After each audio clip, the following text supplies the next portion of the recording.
కానీ వన్స్ ఇన్‌ఫ్లుయెన్సర్‌గా మనం కంటిన్యూ అయినా కూడా ఆర్ ఎల్స్ యూట్యూబర్‌గా ఉన్నా కూడా మీరు ప్రీవియస్‌గా కొన్ని సంవత్సరాలు తమిళలో గాని, ఇంటర్నెట్‌లో గాని వెబ్ సీరీస్‌లు చేసినప్పుడు కూడా పెద్ద ఎక్కువ సినిమా ఆపర్చునిటీస్ రాలేదు. మిగతా వాళ్ళు ఎవరైనా వేరే కమెడియన్స్ చూసుకుంటే వాళ్ళు ఇవేం చేయకపోయినా కూడా వాళ్ళకి మంచి ఆపర్చునిటీస్ సినిమాల్లో దొరికినాయి. ఇంత మంచి ఆర్టిస్ట్ అయినా కూడా వీటి వల్ల ఏమన్నా మెయిన్ ట్రాక్‌ని వెళ్ళకపోతున్నా అనే మైండ్ సెట్ ఏమైనా వచ్చిందా? లేదు బ్రో అసల. వీటి వల్ల సినిమా ఆపర్చునిటీస్ తగ్గుతున్నాయేమో అంటే యూట్యూబ్‌లో కనిపించే వాళ్ళు, సీరియల్‌లో కనిపించే వాళ్ళకి ఆపర్చునిటీ చాలా తక్కువ ఉంటాయని చెప్పి అంటూ ఉంటారు కదా! యూట్యూబ్ చేసినంత మాత్రం ఆపర్చునిటీస్ తక్కువ ఉంటాయి అని అంటే నేను నమ్మను. ఎందుకు నమ్మనంటే మీకు తెలుసో తెలీదో నేను ఇప్పటికి లిటరల్‌గా ఒక 10 సినిమాల దాకా చేశా. అన్ని కూడా ఫుల్ లెంత్ రోల్ చేశా. అదే బంసిక్ బబుల్ కానీ బబుల్ మాయ మూవీస్ అని కొడితే అవన్నీ వస్తాయి. అంతవరకు నేను రీసెంట్‌గా నేను జిలేబీ అని మూవీ చేశా.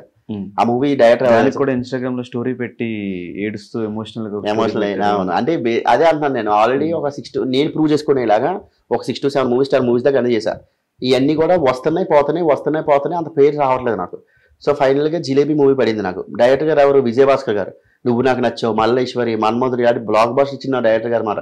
సో అతను పిలిచిన నేను టక్కుమని పరిగెట్టుకుని వెళ్ళిపోయి తర్వాత బబులు నువ్వు ఎలా రోల్ అని సార్ చేస్తాను సార్ అన్న. కట్ చేసి చూస్తే అది నాకు ఫుల్ లెంత్ రోల్. ఒక విధంగా నువ్వు జిలేబీ మూవీ చూస్తే సినిమా మొత్తంలో హీరో కింద ఒక విధంగా నేనే ఉంటాను. అంటే యాజ్ ఎ కామెడీగా మొత్తం అంతా ఫస్ట్ నుంచి లాస్ట్ వరకు ఒక ఆట ఆడించేస్తాను.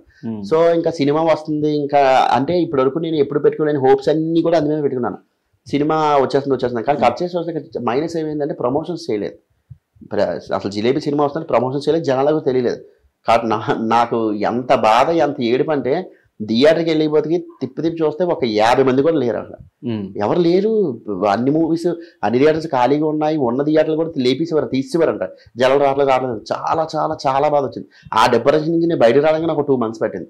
ఇక్కడ 2-3 పాయింట్స్ నేను మొత్తం హోప్ సినిమా పెట్టుకోవడానికి నేను చేసిన క్యారెక్టర్ ఒకటైతే అంటే బబ్బులు 100% 1000% ఇచ్చాడు, ఎఫర్ట్స్ పెట్టాడు ఆ సినిమాలో. సో ఈ సినిమా వస్తే నేను స్టార్ అవుతుంది అన్ని పక్కన పెట్టేస్తే ఒక మంచి సినిమా చేశాను. బబ్బులు అన్నాడు 70mm స్క్రీన్ మీద కూడా బాగా కనిపిస్తాడని కూడా చేశాను. అదొకటి.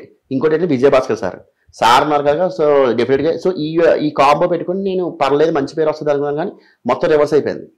అసలు సినిమా థియేటర్కి వెళ్ళలేదు. చాలా చాలా బాధ అనిపించింది. ఏడుపు లిటరల్లీ 2 months దాని నుంచి బయటకు రాలేపోయాను నేను. ఇంతకాలం సినిమా కోసం వెయిట్ చేశాను. రాకరా ఒక మంచి సినిమా పడింది, అది కూడా ఫుల్ లెంత్ రోల్ పడింది. అది విజయభాస్కర్ గారు అంటే జస్ట్ ఇమాజిన్ నా హోప్ ఎలా ఉంటుందో చెప్పి నాకు ఎంత ఆనందంగా ఉంటుంది. అమ్మయ్యా బోలేరా బాబు అట్లీస్ట్ ఇప్పటి నుంచి జనాలకు తెలుస్తుంది. జనాలకు కాదు ముందు ఇండస్ట్రీ తెలుస్తారు. నాకు ఆఫీస్ ఆడ కోసం ఇండస్ట్రీ డైరెక్టర్లు తెలుస్తారు.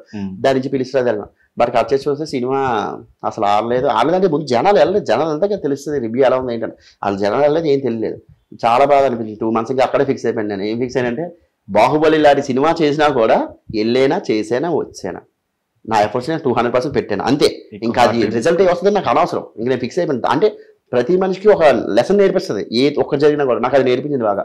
నేను ఫిక్స్ అయిపోయాను. ఇంకా ఎప్పుడు హోప్స్ అనేది మనం పెట్టుకోకూడదు. వెళ్ళడం మన పని మనం చేసుకుంటారు వచ్చేయడం. కానీ కట్ చేసి చూస్తే తర్వాత ఓటీటీలోకి వచ్చిన తర్వాత చాలా మంది నాకు ఇన్స్టాగ్రామ్లో మెసేజ్ చేశారు. అలా జిలేబీ సినిమా చూసాను, చాలా బాగుంది. జిలేబీ సినిమా చూసాను, ఆహాలో చాలా బాగుంది అని. అప్పుడు నాకు చిన్న తెలియని ఆనందం. అంటే ఈ బాధ నుంచి కొంచెం పోలే అట్లీస్ట్ జనాలకి రీచ్ అయింది కదా అని చెప్పి.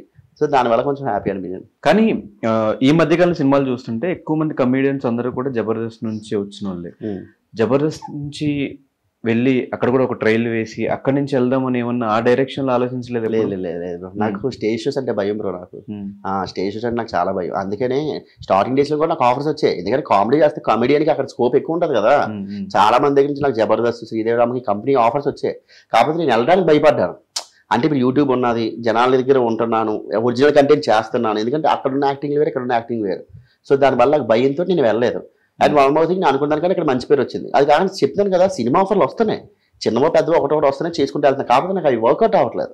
అందువల్ల నేను ఇంకా యాజ్ ఎ యూట్యూబర్గా ఇంకెలా ఉన్నాను నేను. నమ్ముతావు ఏదో ఒక రోజు మనకి ఒక టైం వస్తుంది, ఆ టైం వరకు వెయిట్ చేయాలి అని? 200%, 1000% నేను నమ్ముతా. నేను పెట్టే ఎఫర్ట్స్ రైట్, నేను ఇచ్చే కంటెంట్ రైట్, జనాల యాక్సెప్టెన్సీ రైట్, టైం. ఆ టైం వచ్చింది అంటే ఎవడు ఆపలేడు, ఎంత దూరం దూసుకెళ్ళిపోతాడు. ఆ టైం వస్తుందని నాకు బాగా తెలుసు. వెయిట్ చేస్తా అంతే.